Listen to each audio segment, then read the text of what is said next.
Well, good evening, everyone. We're going to have a bit of interaction tonight. I'm going to be throwing a question at you, so be ready. One of the difficulties that people face, and which can sometimes get in the way of them becoming a Christian, is the issue of pain and suffering. Suffering for themselves, obviously, and for those around them.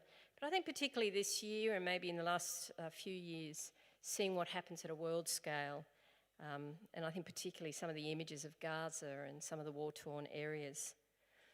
And I think it can be particularly hard when it feels like that suffering is unimaginable or random. You know, because I think the refrain is, for surely if God is sovereign and if he's loving, then he would do something about it. But it isn't just unbelievers who struggle with this question. We Christians struggle with it too. And we might be able to argue that suffering doesn't rule out the existence of a loving and sovereign God, because God reveals that wonderful mystery that he is so powerful and so good that he can actually bring about good things out of suffering. We can argue that. We might know from the scriptures that suffering was brought about by human pride and rejection of God. Some of us have been Christians for a very long time, and so we may think, look, I should be mature enough to cope with the whole issue of suffering. But I've been greatly blessed over the years by well-known theologians and Christian writers who have been honest enough to say that suffering is a struggle for us to make sense of it. John Dixon wrote a great little book called If I Was God, I'd End All the Pain. Really worth a read. And he says every time a marriage is betrayed, or a business collapses, or a child dies of cancer, every time a country is bombed, a flood rages, or a famine decimates, the cry goes up, why? There's no point, he says, in denying the force of this question. And he says himself, I feel deeply the weight of the problem which suffering presents. And at times I find myself asking, why, God? And he says, I'm not sure that the Bible, the main source of my perspective, answers all my questions, let alone all of yours. Tim Keller, who wrote a brilliant book called Walking with God Through Pain and Suffering, makes statements like this in his book. He says, we do not know the reason God allows evil and suffering to continue or why it is so random. He says, Christianity teaches that suffering is overwhelming, suffering is real, and suffering is often unfair, and yet it has meaning. At another point, he said, instead of stoic endurance in suffering, the cry of the suffering creature resounds everywhere in Christianity, freely and harshly, including from the cross. He says Christians are permitted, even encouraged, to express their grief with cries and questions. And then Marva Dawn, I love her as a writer. She's suffered a lot in her life, and she's written a book, Being Well When We're Ill. And she says, what good might God reveal through this affliction? The answer to that question might not even be known in this life. It is a mystery that we will only fully understand at the end of time. Each of these writers acknowledges that we will often find it hard to make sense of suffering. Yet they all point to the one thing we are able to hold on to in the midst of our own suffering. And I think it's beautifully expressed by a woman called Joni Eareckson Tada. Some of you may know her. She was a teenager, she dived into the ocean and she became a quadriplegic, and she has all her life. And she's written a lot on suffering and on God's love and mercy in the midst of it. And this is what she writes. She says, suffering has no meaning in itself. Left to its own, it is a frustrating and bewildering burden.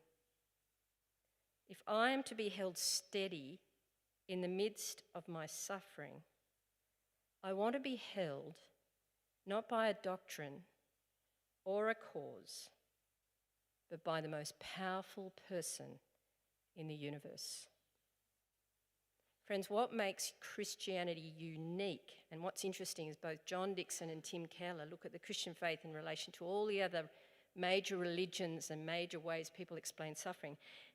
What is at the heart of our Christian faith uniquely is that the most powerful person in the universe, God, entered into our suffering world as a human being and allowed the world to break his heart. And I want to ask you, what are the ways that Jesus' heart was broken? From the time he was born, throughout his life, to the point when he ended up on that cross, Jesus experienced a whole range of ways in which he suffered because he was part of this human world. And I'm going to ask Suze to scribe. She's going to put down her knitting. And I'm going to get her to write stuff, and we're going to pin it up on the whiteboard. But I want you to start not at the cross, not at the week in the lead up to his death and resurrection. What I want you to do is think about from the time he was born through to just before then, what do you remember from the Gospels about the life of Jesus? Maybe hints in the Old, but mainly in the Gospels. What are some of the ways in which you know that Jesus suffered? Okay, so I'm just waiting for any ideas. And Suze is going to scribe. At any point through his life, yep.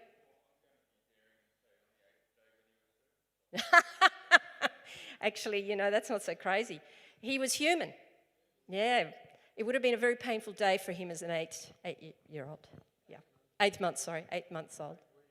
Yeah. Thank you, Matt. I hadn't even thought of that one, but good one. Okay, so he would have just been circumcised. Okay. Others?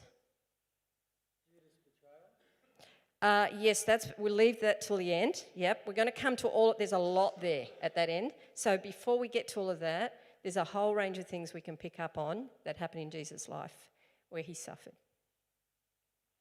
Barb.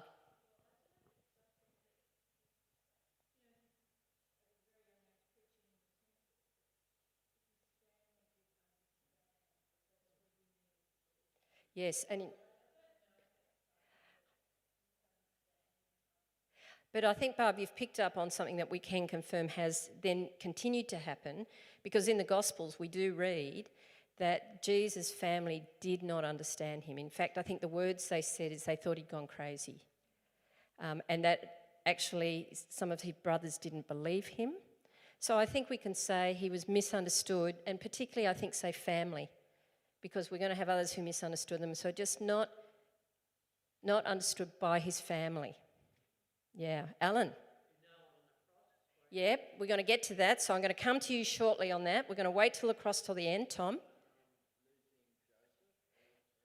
Thank you. He lost his father. I don't know whether you're aware of this, but his father died early, and he was the oldest son. So in that tradition, he would have taken on all the responsibilities of the head of the household.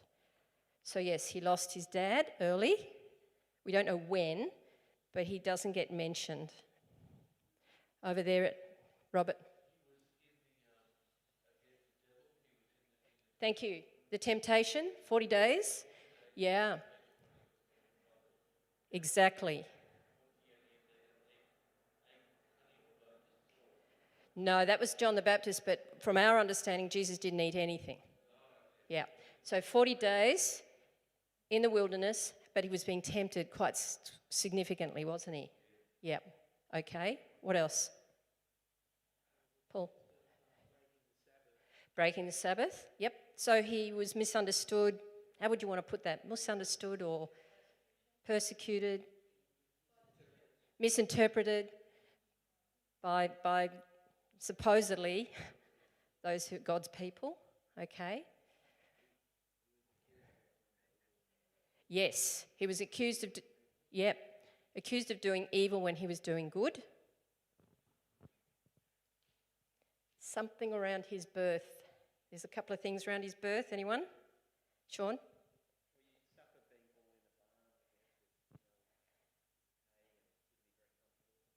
Yes. I think probably also what we could say about that is that as a family, you imagine over the first few years, they got displaced, so they had to move to Bethlehem while she's pregnant, but then what happened? They had to go to Egypt. And they ended up in Egypt for a few years. So he was a family that suddenly they had to flee because of the terror of what was happening, Herod killing the babies. So there was a lot of pressure around the family in those early years. Something else around his birth. Do you think everyone would have believed that Mary was conceived by... Do you think that would have been believed? Not in their hometown. Maybe a bit further. Oh yeah, you got conceived by God. Yeah, right. Tell us another one. I suspect that would have created some difficulties. Okay. Any others that people can think of before we... the death of John the Baptist, his cousin. Yep. And that was through a very, very brutal death. And actually when you read that, it's interesting that after the death of John the Baptist, you hear that Jesus draws away. It draws aside. I wonder whether he needed a bit of time out.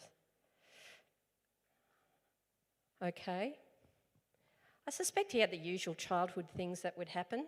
I mean, just because he's perfect doesn't mean he wouldn't have fallen over maybe or scraped his knee or... Anyway, we might be getting into a little bit poetic license there.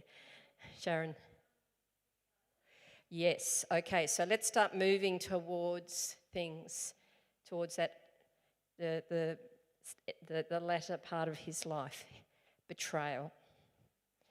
I've been reading the...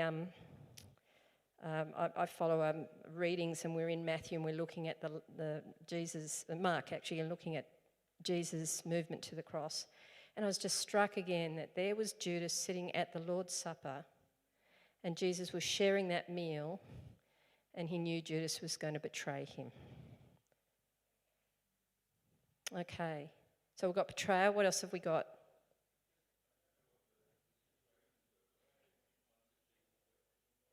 Yes, he did weep. Do we remember? Do people remember when he wept?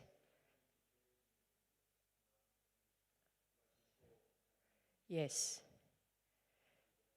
Yep, he wept over Jerusalem. So maybe Suze, he saw what was going to happen to Jerusalem because they didn't believe in him. So he wept over them. And I think isn't that where he says he's like a mother hen who wants to gather up the chicks. You know, he wept as he looked at this city. I'll let you work out how you're going to say that, Suze. He grieved over Jerusalem. And the second time he wept was Lazarus, the death of Lazarus, who was a dear friend. Okay, we're starting to move towards that week. What are some of the other things that were happening?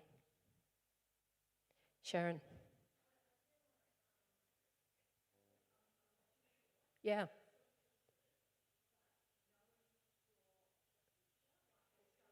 Yeah.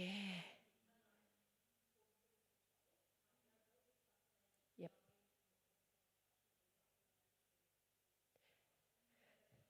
That's a really good one, Sharon, because I think what we don't realise is when you know something's going to happen and you have grief, and they call it anticipatory grief, that really has a big effect. And Jesus had that a lot, didn't he? He was constantly aware of where he was heading and the grief of that.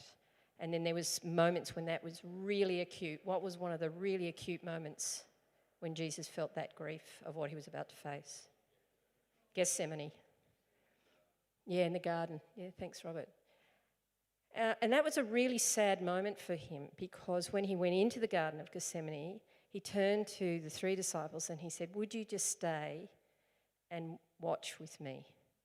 He goes away and he's absolutely distressed. It says, he's sweating like blood, drops of blood.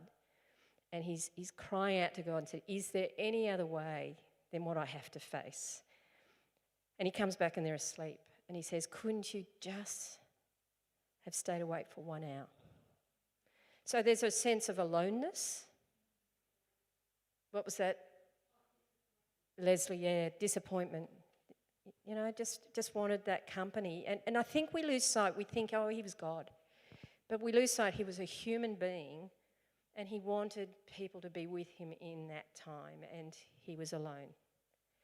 He had his Heavenly Father, of course, but he wanted human companionship. Yeah. Okay, what else? Getting closer to... Yeah. So Peter denying him. Yep. Yes.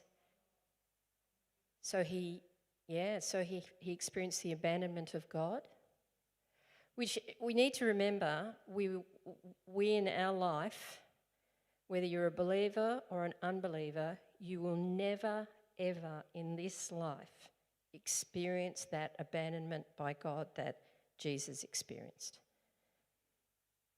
There's a judgment to come, but in this life, God will not withdraw his presence and abandon his creation in this life in the way he did with Jesus. We have no idea what that must have been like, that sense of absolute desolation. Yeah. What else? He was humiliated. Yep. And how was he humiliated?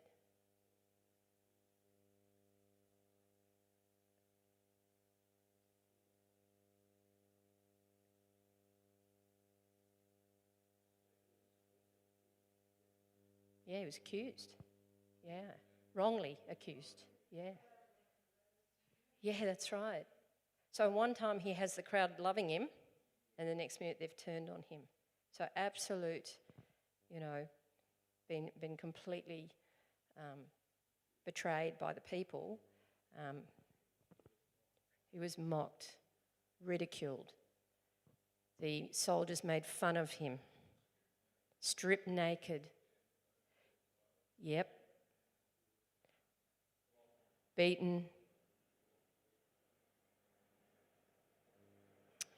Yeah, the whips with the things at the end, I think.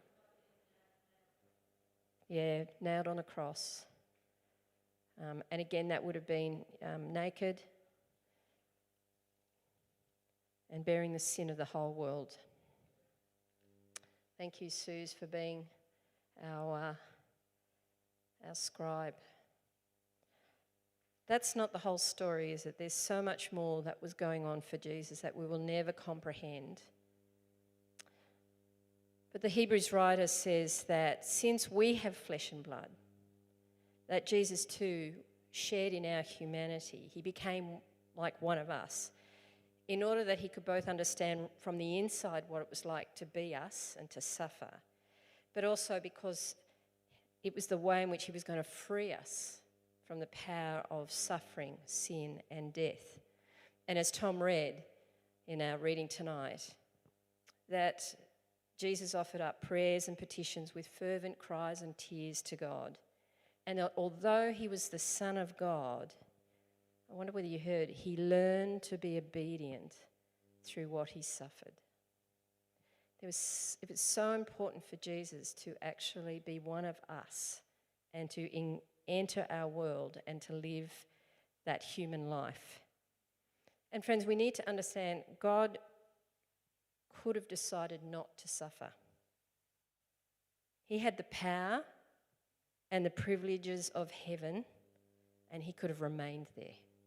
Philippians 2 says Jesus actually laid aside all the perks of being God, took on human nature, and allowed himself to take the vulnerable journey through a broken world to the ultimate humiliation and abandonment of being strung up on a cross. When he had lived, and this is the key, when he had lived the most beautiful, generous, loving, sinless life. And Satan recognised the craziness of what Jesus was going to do, because when Jesus was in the wilderness for those 40 days, what did Satan come to tempt him about? It was all about the fact of who he was and what he could do.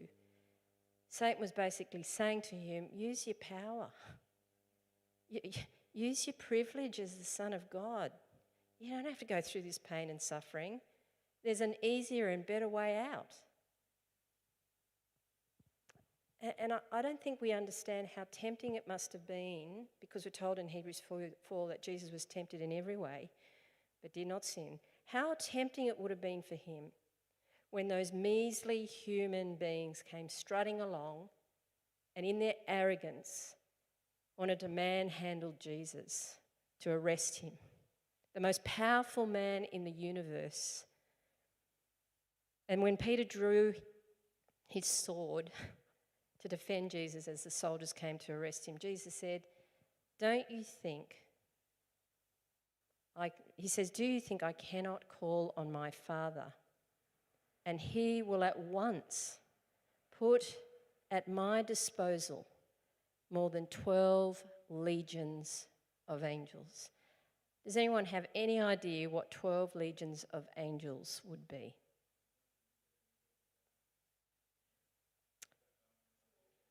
Minimum 36,000 angels. Could be more. Jesus is saying, I could get 36,000 angels. And remember, just one angel turning up and we're all flat on our faces in absolute terror. He's saying, I could just say to my Father, send them. Bring down the boys. Probably a few girls in there too. Maybe there's no gender. Sorry, diversion. Don't go there. It's extraordinary, isn't it? He could have done that all over. But he doesn't. Why? Well, he goes on and he says, but how then would the scriptures be fulfilled that say it must happen in this way? I love what Philip Yancey says in his book. He says, he calls this the miracle of restraint. For Jesus knew that the way in which we would come to know truly and deeply of God's love for us was for him to go through suffering and death on a cross.